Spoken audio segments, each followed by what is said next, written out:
my channel if you've been here before. If not, welcome. My name's Ashley. And today I'm going to do a July haul from the library. I'm super excited. I just finished Summerween recently, today.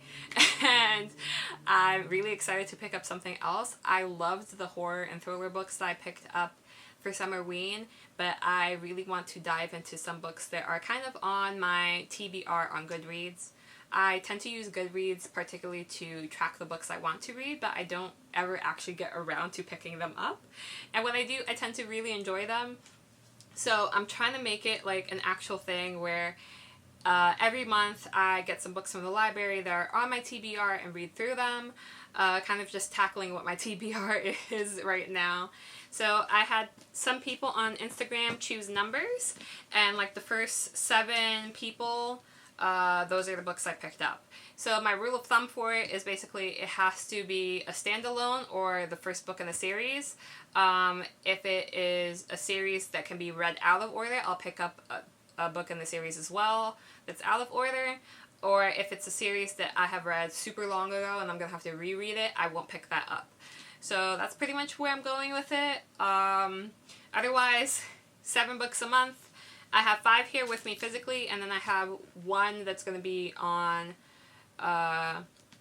my Kindle through ebook for Libby, and then another one that I'm going to be listening to on AnyPlay because I can't find it anywhere else for some reason. And that book has been on my TBR for so long. So we have 5 physically here with us from the library. The first one is Tilly Walden's Are You Listening? My friend C suggested this book. They're the ones who picked out Honor Girl for me, and I actually really ended up enjoying it. So this is another graphic novel. This one says, Bee is on the run, and then she runs into Lou. This chance encounter sends them on a journey through West Texas, where strange things start to happen. A lost cat becomes a kindred spirit, the weather shifts from sun to snow within minutes, and they are followed by mysterious men from the Office of Road Inquiry. The landscape morphs into an unsettling world as they drive on, toward the town that doesn't exist on a map, or at all, where they have no one left but each other. This beautifully haunting story of friendship, loss, heartbreak, and a traumatic revelation about sexual assault culminates in an exquisite example of human connection. And that just sounds so amazing. I don't know if they have an established relationship before they meet, or if they're just meeting on the way, but the art is so well done. It seems like they're both in really difficult places in their life, and they kind of need support, a sense of community, and they end up finding that in one another. But it sounds super interesting that there's a lot going on. It might be a little bit supernatural or paranormal in terms of the town. And that seems super cool and super interesting. Super, super, super, super. So I'm really excited to read that.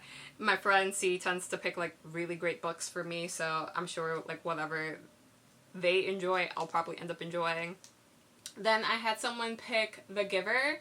I literally have had this on my TBR for so long. Like I said, I've been trying to read through classic books and books that I haven't read that have been more traditionally addressed or covered in schools. So The Giver is one of them. I've never read this book. It says, it was almost December and Jonas was beginning to be frightened. Thus opens the haunting novel in which a boy inhabits a seemingly ideal world. A world without conflict, poverty, unemployment, divorce, injustice, or inequality. It is a time in which family values are paramount, teenage rebellion is unheard of, and even good manners are a way of life. December is the time of the annual ceremony at which each 12-year-old receives a life assignment determined by the elders. Jonas watches his friend Fiona named caretaker of the old and his cheerful pal Asher labeled the assistant director of recreation. But Jonas has been chosen for something special. When his selection leads him to an unnamed man, the man called only the Giver, he begins to sense the dark secrets that underlie the fragile perfection of his world. Told with deceptive simplicity, this is the provocative story of a boy who experiences something incredible and undertakes something impossible. In the telling, it questions every value we have taken for granted and re-examines our most deeply held beliefs. Which, that sounds wild and also kind of scary. These towns that are utopias, or these stories of utopias always freak me out. Same thing when stories like the Hunger Games were coming around. things cannot be perfect in one situation without there being like tragedy in another. So it seems like there's something going on that most people don't get to see, and Jonas is going to end up seeing it, which sucks because he's 12. So I don't know where this is going to go, but I'm excited to pick it up, and it's a super short read, and it says that it's told pretty simplistically, so that should be fun. I'm hoping that I can understand everything, and I'm hoping it doesn't make me cry, because it sounds like it's actually really hard-hitting. Then somebody picked Cat Sebastian's A Little Light Mischief, which is a novella, actually, so another super short read. I've had this on my TBR for a while because I know a lot of people like Cat Sebastian, but I actually don't know what this one is about, and the cover is, the synopsis is actually blocked out on the back, so let me open Goodreads. My laptop is on the floor today, but I'm also on the floor today, so it's fine. Let's see, A Little Light Mischief. Yeah, so I have a couple of books taken out at the library, but like an ebook and audiobook format, actually about from like Cat Sebastian, because I hear so many good things, but I haven't picked up anything, so I guess this is going to be my first book. And it's also a sapphic romance, which rocks. I don't get a chance to read a lot of sapphic romance. I seek it out and don't find a lot. So if you have any suggestions in specific for sapphic romance, please leave them down below. I'm totally down to read them. So this one says, A Seductive Thief. Ladies' maid Molly Wilkins is done with thieving and cheating and stabbing and all the rest of it. She's determined to keep her hands to herself, so she really shouldn't be tempted to seduce her employer's prim and proper companion, Alice. But how can she resist when Alice can't seem to keep her eyes off Molly? And then it says, finds her own heart. For the first time in her life, Alice Stapleton has absolutely nothing to do. The only thing that seems to occupy her thoughts is a lady's maid with a sharp tongue and a beautiful mouth. Her determination to know Molly's secrets has her behaving in ways she's never imagined as she begins to fall for the impertinent woman. And then it says, has been stolen. When an unwelcome specter from Alice's past shows up unexpectedly at a house party, Molly volunteers to help the only way she knows how, with a little bit of mischief. So that sounds really fun.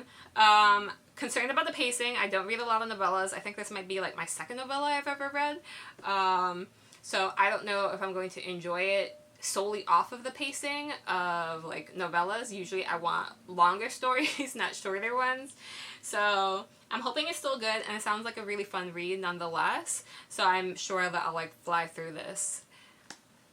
And like I said, sapphic romance in Cat Sebastian, so it should be good.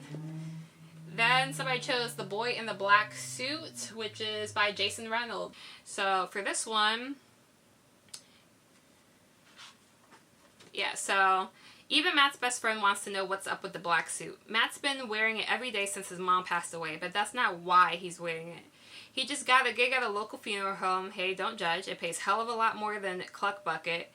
$30 a day, not bad, but everything else basically sucks. Folks say you don't miss something until you don't have it no more, and that's real. But then Matt meets Lovey. Yeah, crazy name, and she's been through more crazy than he could ever imagine.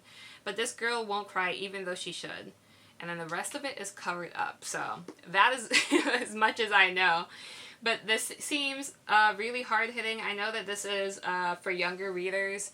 So it'll be interesting to see how these like real-life issues are not only impacting these young characters, but are portrayed. I think that a lot of time we try to dumb down YA and like middle grade, although kids tend to go through a lot of really difficult things early on in their life. So books like this always really intrigue me. It also has a bunch of awards on here. So this is like the Coretta Scott King Award. And my friend who suggested this originally like a couple of years ago to me is a librarian. And I also trust Kayla with my whole heart. So very excited to read this. Out of everything, it'll probably make me cry if The Giver doesn't like creep me out or make me sob. So there's that. And then somebody picked out Hearts Unbroken by Cynthia Latish Smith. I don't know if I pronounced the second name correctly, but it says, Louisa's first real boyfriend is alpha jock Cam. He can be romantic, charismatic, but over time he reveals himself as an egomaniacal, insensitive jerk. When he mocks and disrespects native people, Lou's finally had enough. Besides, she's happier with her intertribal community, her best friend Shelby, and working on the school newspaper. And no, it doesn't hurt that the editors have paired her with Joey, the ambitious new photo/video staffer who's faced relationship woes of his own. In no time, Lou and Joey find themselves tackling the story of the year. The school's musical director takes an inclusive approach to casting The Wizard of Oz and runs into backlash from the newly formed Parents Against Revisionist Theater. Spreading hostility breeds anonymous threats, blackmail, and bullying. Targets include teachers, parents, students, and most of all the cast members at the center of the controversy, including Lou's little brother who's playing the Tin Man. As the conflict heats up, so does the romance between Lou and Joey, but it's complicated, emotionally risky. Dating while native in their mostly white, middle-class suburb. In trying to protect her own heart, will Lou break Joey's and miss out on true love? So that seems super interesting. I actually ended up picking this up because I have been trying to read more Indigenous and like Native American stories. And this was one of the stories that were brought up in terms of Indigenous romance books. So very excited to read this. I don't know if the author herself is Indigenous. I need to look into that, but this seems very cool. I'm very excited. Also another like YA read. And definitely just like the incorporation of this Parents Against Revisionist Theater, that seems so spot on to what a lot of parents do in academia and in like public schools when it comes to things that don't really align with what they want, even though it's realistic and more diverse. And because it's more diverse, it actually reflects like what the larger population looks like in America and like across the like globe. So that's going to be really interesting. I'm really going to enjoy that. I haven't picked up a lot of YA in general, but I've been picking up more YA romance and fantasy and have been really enjoying it lately. So very into that. Then I'm picking up Meet the Sky, which I believe is another YA book. It's by McCall Hoyle. So it says it all started with the accident. The one that caused Sophie's dad to walk out of her life. The one that left Sophie's older sister Meredith barely able to walk at all. With nothing but pain in her past, all Sophie wants is to plan for the future.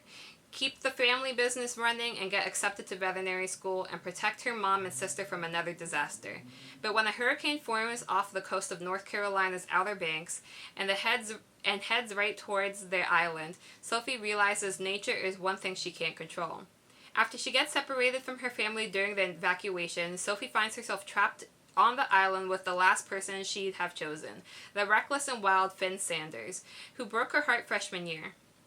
As they struggle to find safety, Sophie learns that Finn has suffered his own heartbreak, but instead of playing it safe, Finn's become the kind of guy who goes surfing in the eye of the hurricane. He may be the perfect person to remind Sophie how to embrace life again, but only if their newfound friendship can survive the storm. And that sounds so cool.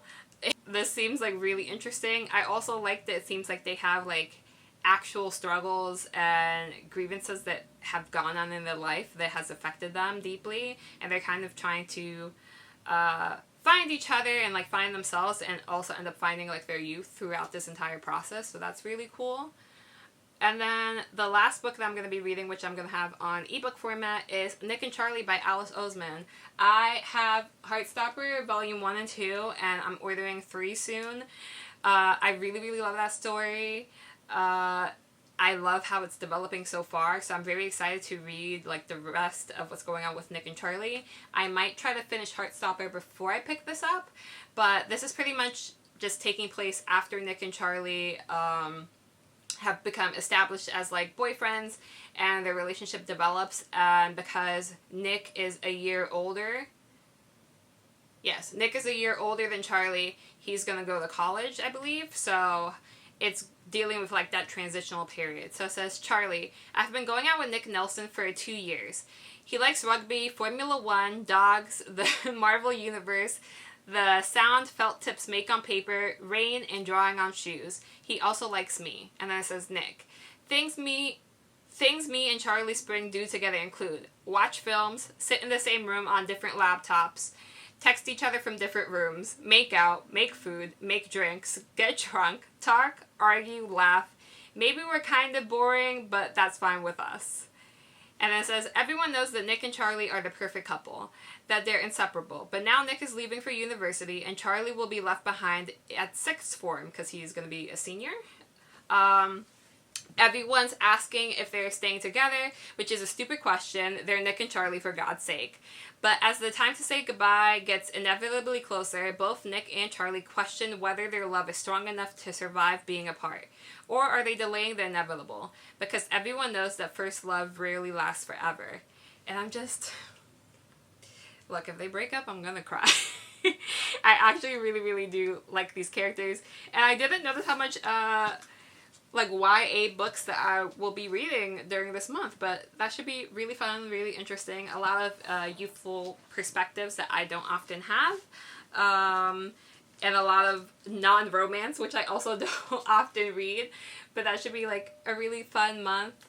I might do like a little vlog where I'm reading a couple of these because I want to make sure that I'm actually tackling my TBR, but I'm gonna leave it there because the sun is going down and my lighting is getting weird.